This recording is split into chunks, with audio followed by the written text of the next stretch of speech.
La violencia, ahí está en muchas de sus caras, en muchas estampas, pero ahí está prácticamente a diario como parte de la cotidianidad de nuestro país. Sergio Sarmiento, ¿cómo estás, Sergio? Manuel, siempre un gusto. Gracias, muy buenas noches. Ana Laura Magaloni. Hola, ¿cómo Manuel. estás, Ana? Gracias por estar acá. Héctor de Mauleón. ¿Qué tal, Manuel? Gracias, muy buenas noches. Sergio, ¿qué temas la violencia ahí está en sus diferentes formas, en sus diferentes vertientes? Empecemos, si te parece, con el atentado, el ataque a Omar García Harfuch. Bueno, el atentado contra el secretario de Seguridad Ciudadana de la Ciudad de México, pues es un mensaje, y es un mensaje muy claro de que, de que el crimen está aquí y de que está dispuesto a enfrentarse al Estado. De que se siente poderoso, se siente empoderado.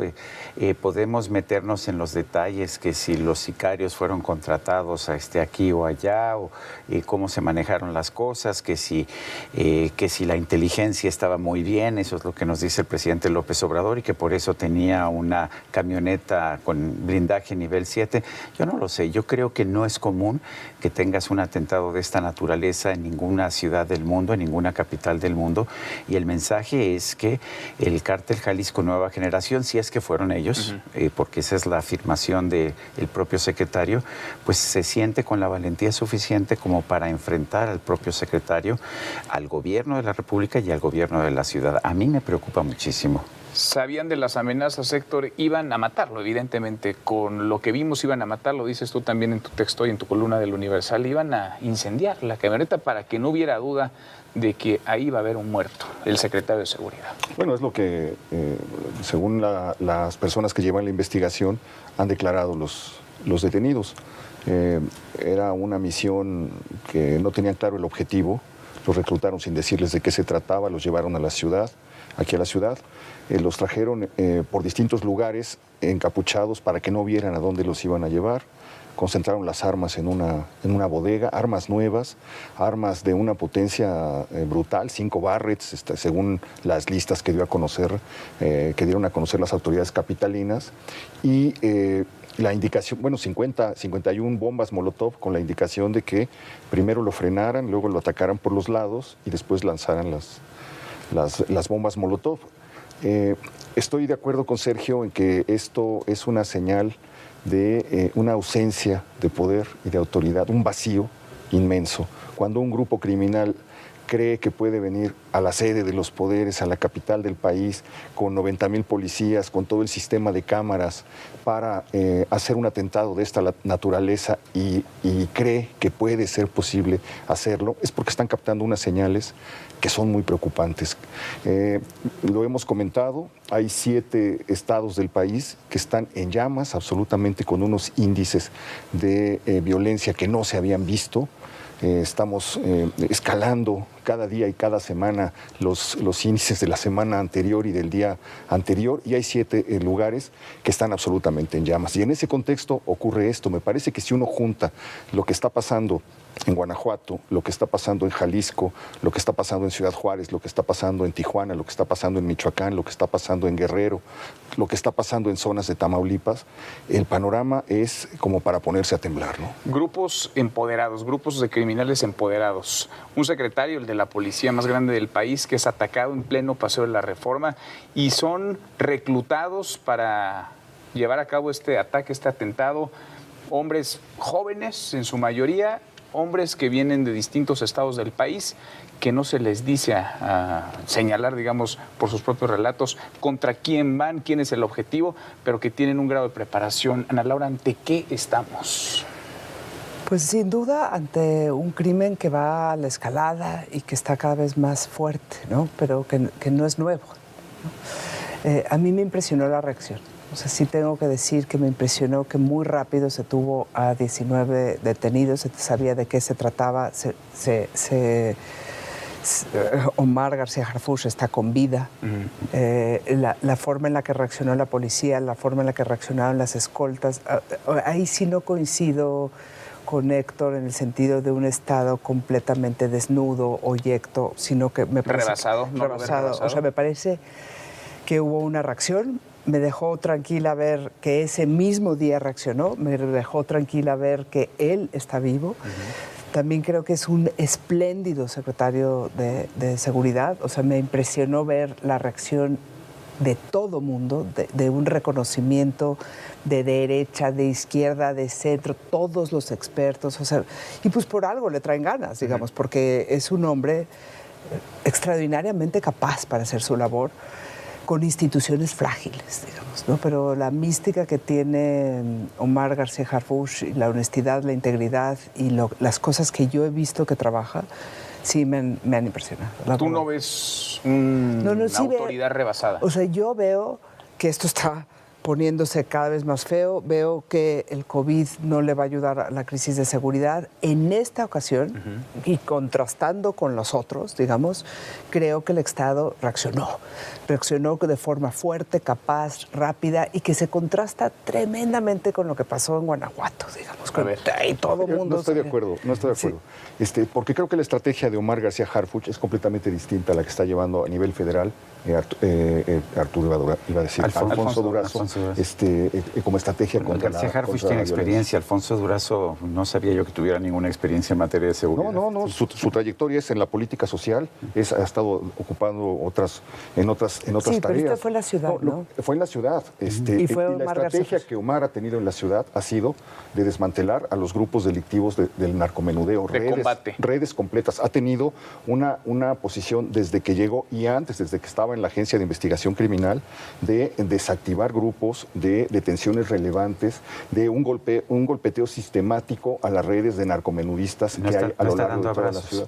No está dando abrazos y tampoco está... No, pero eso es lo que yo estoy defendiendo. A Omar García Harfuch, no a una estrategia federal. Yo te estaba diciendo que hay 7 estados en llamas. Ok. Y que cuando tienes ese contexto en el país, pues fácilmente puedes decir, puedo hacerlo porque hay una impunidad total y no va a pasar absolutamente nada. Ahí estoy de acuerdo. Nada más que lo veo distinto. Que la jefa de gobierno, Claudia Sheinbaum, optó por un secretario de seguridad con conocimiento, que ha estado toda la vida metido en cuestiones de seguridad, a pesar de que fue jefe de la Policía Federal en Guerrero, además, en 2014, a pesar de que venía de la Agencia Federal de Investigación.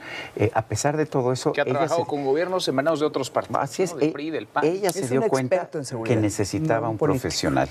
Y en cambio el presidente de la República escogió a alguien que no tenía ninguna experiencia, le entregó el trabajo al ejército. Bueno, a lo mejor el ejército tiene más experiencia, pero el hecho es que el presidente sigue pensando que las cosas van muy bien en materia de seguridad y que esto se va a resolver con una política de repartir dádivas a los jóvenes y que esto es suficiente para controlar la situación, y no lo es. Ahora, cuando contrastamos esa estampa, digamos, la celeridad con la que se actúa, claro, fue en el Paseo de la Reforma también, en el corazón económico, diplomático, en el centro de la ciudad, digamos, en el centro político, social, financiero de la ciudad. Pero si lo contrastamos con lo que vemos en Guanajuato, en donde hace una semana prácticamente son detenidas 31 personas, se desata el infierno y una semana después no cantemos victoria. Están fuera. La persona que fue presentada como el que organizó este operativo, el Vaca, el sujeto apodado el Vaca, lo imputaron solamente por narcomenudeo, cohecho y alguna otra cosa. No le pudieron comprobar una relación. Que haya participado en el operativo, que lo haya organizado, todo lo que nos dijeron, eso no está aprobado y es probable que en unos días lo veamos en la calle. Ese es el punto. El punto es ese. O sea, tenemos una pieza rota. La pieza ¿Pero dónde está rota? Porque la impunidad campea. No, la pieza está rota en fiscalías, perdónenme. O sea, hay un operativo policial. ¿Cómo traduces la inteligencia policial para hablarle a un juez con pruebas? Ese eslabón en el país está roto. Hemos invertido mucho más en fuerza pública que en fiscalías. Y las fiscalías son la bisagra entre el mundo policial y el mundo judicial. Y mientras que esa bisagra esté rota, nos vamos a ver muchas veces con eso. ¿Saben por qué no vamos a legalizar la droga? Porque es la forma más fácil de imputar. Cuando no sabes quién es, métele droga. Qué tragedia. Y entonces ese es el responsable del homicidio, pero en realidad le metimos droga. Fíjense en las detenciones, qué tan común es que al final llevaba una bolsa de metanfetaminas la señora. O sea, porque tenemos esa pieza rota. No conozco un gobernador ni un presidente de la República que le haya metido a esa pieza rota. Y mientras que siga rota, vamos a ver esto una y otra vez. Y es súper frustrante para las fuerzas que están dando la vida, exponiéndose con los... Llegan y se les cae en fiscalía. Y les quieren echar la culpa a los jueces. No, centralmente es Fiscalía y no dudo que hay jueces corruptos, pero la pieza que una y otra vez sistémicamente rompe la posibilidad de hacer frente a la delincuencia de forma democrática, que no sea la represión, y no es curioso en ese sentido que el fiscal de Guanajuato lleve 12 años en el cargo como procurador primero y como fiscal después, con los índices de crimen y sobre todo de homicidios como están hoy en ese estado? Mira, yo no sé, ni me gusta estar politizando estas cosas. Aquí el punto es que se cayó, por ejemplo, el caso en contra de la mamá del Marro, porque aparentemente no había una orden de cateo. La orden de cateo llegó después y les pareció muy fácil decir, bueno, es que ya el operativo se llevó a cabo posteriormente. Son errores de primero, me parece a mí, son errores muy elementales. Pero ¿te parece que es politizar? O sea, poner el énfasis, el acento en un fiscal que tiene 12 años y que uno esperaría que en 12 años hubiera una inversión, un cambio, una transformación. O por lo menos un proyecto, esto no me está jalando. La verdad es que yo no sé si el problema es el ejemplo de Guanajuato, porque tenemos el Marro. Yo no sé si el problema es el fiscal o las leyes. Y el hecho de que un fiscal lleve 6 años, 2 años o 12 años, para mí no es indicación de que sea bueno ni que sea malo. Simple y sencillamente estamos viendo una situación en Guanajuato en que se está desplomando la seguridad pública, estamos viendo una violencia que nunca habíamos visto. Aparentemente esto es producto de una guerra entre distintos grupos de narcotraficantes, pero yo no sé si son las leyes o es el fiscal. Ahora, lo conversamos, Héctor. El Marro... es las fiscalías, el diseño de las fiscalías. El Marro estallaba en llanto prácticamente, lo vimos. No, además acusó que había sido torturada, que le habían enviado audios donde le estaban golpeando a su mamá. Si esto es así, pues es exactamente lo mismo. No nos desprendemos de las prácticas que tienen a todos los criminales en la calle. Las policías no lo han podido hacer, y tiene que ver también con que no hay una compaginación entre la federación y los estados y los municipios. Eso sigue, cada quien sigue corriendo su carril, y esos carriles no se tocan, van hacia el infinito, y ese infinito termina en un precipicio, termina en el desastre. Además, fíjese qué interesante que el operativo se hizo con Fiscalía Local y Fuerzas Federales. Y eso también te habla de que la Fiscalía Federal está rota. O sea, yo cada vez veo menos presente a la Fiscalía Federal. ¿Qué está pasando entre la Sedena, Seguridad Pública y la Fiscalía Federal? Están bajando con fiscalías locales que les aseguro, y no son las leyes, y de este tema sí conozco, es el diseño. Son los métodos de trabajo, son el personal, la forma en la que concibes el trabajo del Ministerio Público versus el policíaco. Hemos definido que los ministerios públicos investigan en ninguna parte del mundo. La policía investiga, el Ministerio Público acusa, te lleva el caso hacia el juez. Y nosotros tenemos tan empalmados unos con otros que a la final nadie le lleva nada al juez, ¿me entiendes? O sea, están empalmados el Ministerio Público con la policía. ¿En dónde están nuestros detectives? ¿En dónde está nuestra capacidad de armar rompecabezas delictivos, de entender qué pasó, de utilizar la inteligencia? Les prometo, porque llevo muchos años analizando este tema, no existe. Y mientras que no exista, no es un... sí es para que los fiscales levanten las manos y dicen así no jala. Me sorprende que haya alguien que lleve 12 años que no haya hecho algo más significativo por la institución, digamos. Bueno, aquí yo debo reconocer que las dos personas que están aquí, Héctor y Ana Laura, conocen del tema de seguridad muchas veces más que yo. Bueno, yo lo que puedo decir como ciudadano es que no podemos decir que estamos enfrentando, que tenemos una estrategia que está siendo exitosa en la lucha contra el crimen, y que nos digan que las cosas van muy bien porque el presidente asiste todas las mañanas a una reunión de seguridad, del gabinete de seguridad, y porque está repartiendo dinero. O sea, las cosas no van bien, y yo no soy un especialista, no sé si son las fiscalías, las leyes. Lo que sí sé es que el número de homicidios está aumentando, que es lo que podemos medir, y lo que sí sé también es que los ciudadanos vivimos cada vez con más miedo. Y la impunidad, ahí está, porque sí es desmotivante para un policía de Silao que es amenazado por el Marro y que de plano dicen, nosotros tenemos miedo, no encontramos las condiciones para salir a trabajar. No imagino lo que puede estar pasando por la cabeza de un ciudadano de ese mismo municipio para hacer vida en la calle. Policías estatales infiltradas, pero también policías estatales que llevan un agente, 20 casos simultáneamente, y algo que tiene razón, creo, Ana Laura, es que no vemos a la Fiscalía General de la República por ningún lado. ¿En dónde está actuando? ¿Cómo han ascendido las ejecuciones o los homicidios relacionados con el crimen organizado en México? Y eso se lo siguen dejando a los estados. No interviene las autoridades federales. Y luego lo que ya habíamos comentado, el desmantelamiento de una policía federal civil que estaba ocupada de eso, simplemente se desvaneció. Llevamos año y medio con eso en las nubes. El ejército encargado, yo no sé si el ejército está haciendo ese trabajo detectivesco, tiene servicios de inteligencia, la Marina también los tiene, pero no hemos visto desarticulación de grupos, no hemos visto, me llama la atención que detuvieron hace unas no hemos visto horas. Desarticulación de grupos, ni tampoco se está aplicando una nueva filosofía, una nueva estrategia. Nos dijo el presidente de la República que ya no quería tener una guerra contra el narco, contra el crimen organizado. Pero a ver, yo sigo viendo los mismos elementos. De vez en cuando nos dicen aquí se detuvo tal persona, aquí se detuvo tal grupo, encontramos tal cosa. Yo creo que la guerra sigue.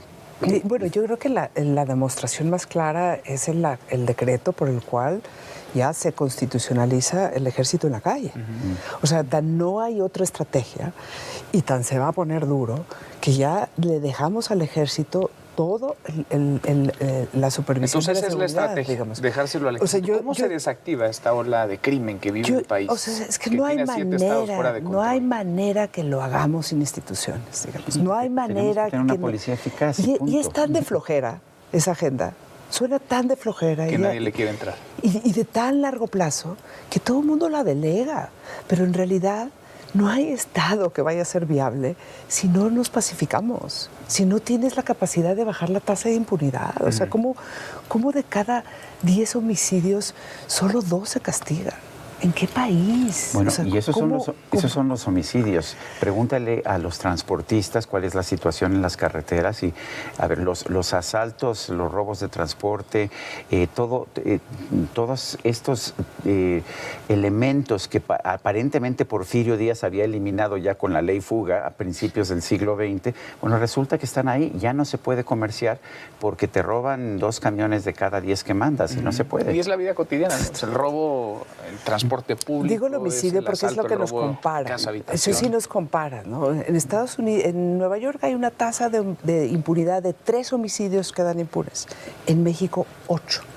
Es muchísima la diferencia entre 3 y 8. Lo que vemos hoy tendría que servir o podría servir de una sacudida para que realmente se repiense, se converse al menos sobre debería servir, ya nos dieron la indicación de que no, de que la ruta va a ser la misma, de que nos vamos a seguir viendo a un gabinete que se levanta a las 6 de la mañana a atender los asuntos y por eso es el mejor del mundo. Y que hasta lo que vemos no hacen más que ver estadísticas, ¿no? Porque tampoco vemos que estén viendo estrategia. Yo creo que toman café, no se ve qué es lo que están. Que Alfonso Brazo habla de un punto de quiebre, de un punto de inflexión y ahora de una estabilización.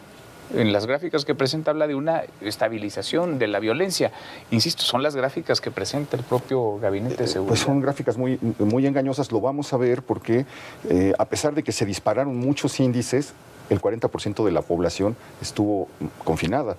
Entonces bajó el robo en transporte público, pues porque tenía que bajar. Bajó el robo a negocio, pues sí, qué novedad. El 80% de los negocios estaban cerrados en el país, las calles desiertas, y eso lo presentan como un triunfo. Vamos a ver la realidad. ¿El homicidio no bajó?